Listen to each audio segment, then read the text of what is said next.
sa pharmacie des hommes préhistoriques. Les hommes de la préhistoire souffraient de divers maux, de gravité variable, et connaissaient les procédures à suivre pour améliorer leur santé. Ils avaient à leur disposition toute une palette d'éléments naturels, animal, végétal ou minéral, qui leur permettaient de traiter leurs maladies. Par exemple, Odzi transportait avec lui des polypores séchés qui étaient installés sur un lien de cuir afin d'être facilement consommables quotidiennement.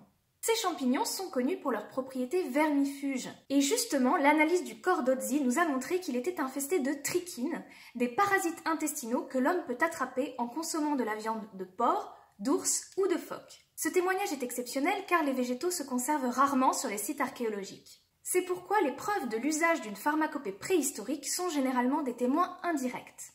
Les traces de soins dentaires sophistiqués sont un de ces témoins. Un squelette vieux de 14 000 ans, retrouvé dans la grotte de Ripari Villabruna, porte les traces d'une opération sur une carie qui a été traitée par perforation de la dent à l'aide d'un microlithe. On a également retrouvé la preuve de l'implantation d'une prothèse dentaire dans le maxillaire d'une jeune femme dans la nécropole du Chêne. Cette prothèse est datée de l'Athènes et constitue ainsi la plus ancienne opération de chirurgie esthétique connue.